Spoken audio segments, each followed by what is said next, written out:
They say the collapse of a marriage doesn't always come with slammed doors or shouting matches. Sometimes, it unravels in silence, over missed dinners, forgotten words, and eyes that stop meeting across the room. Emma hadn't noticed when it began, only that one day she looked across the breakfast table and saw a stranger where her husband used to be. Daniel had always been steady, responsible, the kind of man who ironed his shirts the night before and never left dishes in the sink. But lately, steadiness had turned into absence. He worked late, left early. When he was home, he wasn't really there. His eyes were always fixed on a screen or lost in spreadsheets, and when she spoke, it was like dropping words into a well with no echo. At first, Emma filled the silence with excuses. He's tired. He's stressed. He's trying. But weeks turned into months, and the excuses began to rot. She didn't miss the way his fingers no longer brushed hers as he passed her the salt, or how they hadn't made love in nearly 4 months. And when he did touch her, it was robotic. Obligation without warmth. Liam noticed. He always noticed. He was Daniel's oldest friend. They'd known each other since college, shared apartments, secrets, debts. Liam was the opposite of Daniel in every way. Loose where Daniel was precise, charismatic where Daniel was measured. And Liam looked at Emma like she still mattered. It started innocently enough. Liam would drop by when Daniel was still at work. He'd sit at the kitchen counter while she cooked, offering stories and laughter like they were currency. Emma would laugh too, at first politely, then genuinely. His gaze lingered longer than necessary. His compliments tiptoed over the line, soft and sweet, like melting sugar. She told herself it was harmless. She needed the conversation, the warmth, the reminder that she was visible. But it wasn't harmless, and deep down she knew that. One Tuesday afternoon, the sky hung heavy with late autumn gray. Emma sat by the window, pretending to read a book she hadn't touched in hours. Her phone buzzed. Liam. She hesitated. She hadn't heard from him in a few days. Liam. No one's home today. Just that. No emojis. No follow-up. She stared at the message. Her heart tripped over itself. She could have ignored it. I should have. But she didn't. A second message arrived. Liam, you could stop by. If you wanted. He never asked directly. Always left the decision in her hands, so she'd bear the weight of it alone. She placed the phone down, rose from the couch, and walked to the mirror. Her reflection looked unfamiliar, like someone rehearsing the role of a faithful wife without the script. She thought of Daniel, probably still at his desk at the firm, not wondering where she was. She thought of the quiet in their home, the ache she carried like a second skin. She thought of Liam's voice, smooth and low, wrapping around her in those brief moments when she let herself forget the lines she wasn't supposed to cross. And then she thought of how easy it had become to lie to herself. She sat back down. The phone screen glowed beside her. This wasn't a moment of decision. It was a slow, spiraling fall that had begun long before Liam sent the message. The choice wasn't in going to him. The choice had been made in all the times she hadn't stopped herself from enjoying his presence. All the times she had let the silence in her marriage become louder than her conscience. The screen dimmed. The house creaked. Her breath was the only sound left in the room. She reached for the phone. Her thumb hovered over the screen, then tapped out 2 words. Emma, I'm coming. Emma stood in front of her closet longer than she cared to admit. The act of choosing what to wear felt absurd, juvenile even. Yet she couldn't help herself. Was she dressing for comfort or for Liam? Her hand hovered between 2 sweaters before she grabbed the plain gray one, the safest choice in a moment that felt anything but safe. The short walk to Liam's apartment stretched into an eternity. Her pulse thrummed beneath her skin, not with excitement, but with a sharp rhythm of guilt. Every footstep sounded louder than it should have. She told herself this wasn't about anything, just a visit, a conversation. But the lie unraveled with every breath. Liam opened the door before she could knock. He didn't smile. He just stepped aside, letting her in like they'd done this before. Maybe, emotionally, they had. The apartment smelled like cedar and coffee.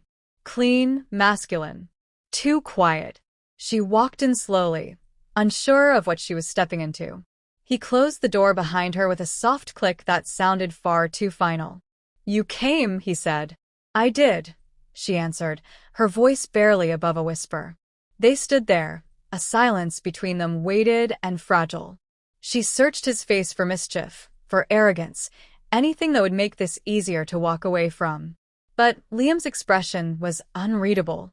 Still. Almost tender. "I didn't mean to push you," he said. "You could have said no." "I almost did," she replied. "But you didn't." "No," she said quietly, "I didn't." He motioned toward the couch. She sat at the edge, hands clutched in her lap. Liam stayed standing, leaning against the far wall, arms folded, watching her. Not predatory. Curious. Careful. "You look tired," he said after a moment. "I am." "From pretending?" She looked up, startled. The words hit too close. He walked over and sat beside her. Not too close, but close enough that she could feel the gravity of him. "I notice things," he said. "You've been fading. Maybe I wanted to." "No, Emma," he said, softer now. "You wanted someone to notice." That truth settled between them like dust. Her throat tightened. "Why are you doing this?" He paused, considered. "Because I see you. And I think you need someone too." The words filled a space in her she hadn't realized was hollow. Her fingers trembled slightly. She looked at them, not him. "What is this, Liam?" "I don't know," he said. "But it's real." That was the most dangerous thing he could have said. She should have left. Right then. She should have stood up, walked out, gone back to the quiet safety of her life. But she didn't. Instead, she turned her face to him slowly, searching for a reason not to lean in. Not to want what she hadn't had in so long. Connection, attention, warmth. When his hand brushed hers, she didn't pull away. It was small, barely a touch, but it shattered something. A single tear traced down her cheek before she even realized she was crying. "I don't know who I am anymore," she whispered. "You're someone who deserves to be seen," he answered. And in that moment, her loneliness overpowered her guilt. He kissed her, not sudden, not forceful. Soft. Tentative. As if asking her one last time to choose. And she did. It was quiet, restrained. But it was enough. Enough to confirm what had already happened in their minds a long time ago. Afterward, they sat in silence. Not awkward, not romantic. Just still. Emma stared at the pattern on his rug, unsure how long she'd been there. "I should go," she said eventually. "You don't have to," he offered, but there was no pressure in his tone. No entitlement. Just an opening. She stood. Her legs felt unfamiliar beneath her. She didn't look back as she walked to the door. But before she left, Liam said, "He won't know, Emma." She stopped. "I'm not worried about him knowing," she replied. "I'm worried about what this says about me." And with that, she stepped back into the gray afternoon light, unsure of whether she'd just lost herself, or finally found something buried deep beneath years of silence. The days that followed passed in a haze. Emma moved through them like a sleepwalker, her body present, her mind adrift. Every sound in the house, every door creak, every step on the stairs, seemed louder, sharper. Guilt didn't shout. It whispered. Constantly. Daniel hadn't changed. He was still absent, still quiet, still locked inside whatever world existed beyond his spreadsheets and stiff routine. But now Emma was different, and the space between them pulsed with unspoken things. She didn't return to Liam's apartment. She didn't respond to his texts. Whatever had happened that afternoon wasn't a beginning. It was an unraveling. On Friday evening, Daniel came home early. Emma was setting the table when she heard his keys in the door. Something about the sound made her stomach turn. He didn't call out to her. Just walked straight into the kitchen, stopping only when their eyes met. There was something in his face, stillness, but not peace. Like a man who had seen too much. "Can we talk?" he asked. She nodded slowly, wiping her hands on a towel even though they were dry. He sat down at the table. She followed, heart pounding. Daniel didn't touch the glass of water she placed in front of him. He just looked at her. really looked. For the first time in weeks. "I know about Liam," he said. The words fell with no warning, no build-up. Just truth, clean and cruel. Emma froze. Her throat closed up. No explanation formed.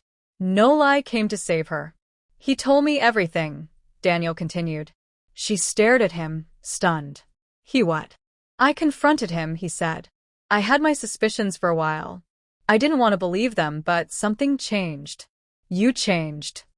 Emma's voice was a dry whisper. "Why would he tell you?" Daniel's eyes darkened.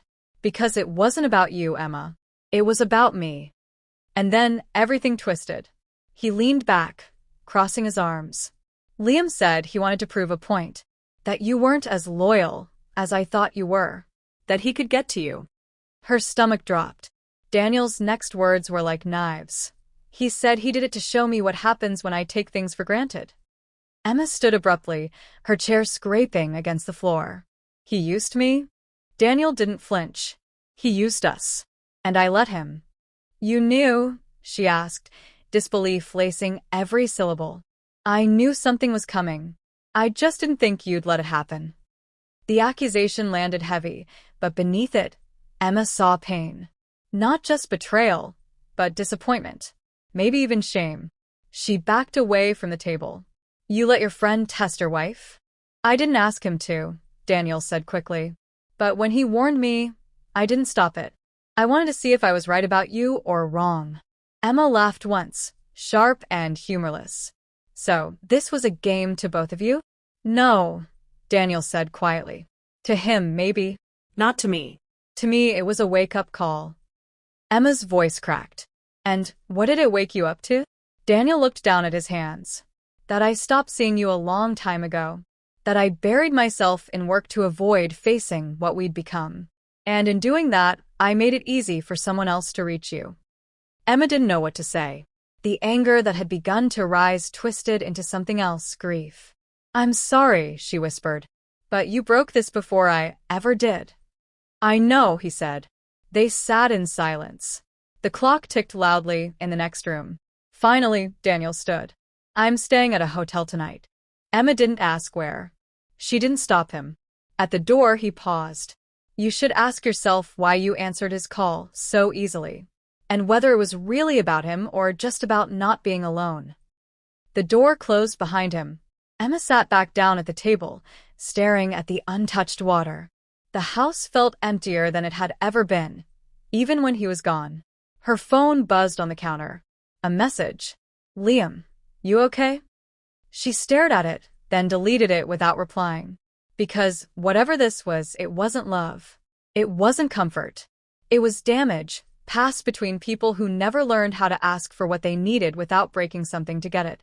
She rose slowly, the house humming around her in soft, unbearable quiet. Maybe tomorrow she would pack a bag. Maybe tomorrow she would leave both of them behind. But tonight, she would sit in the silence she helped create and finally listen to it.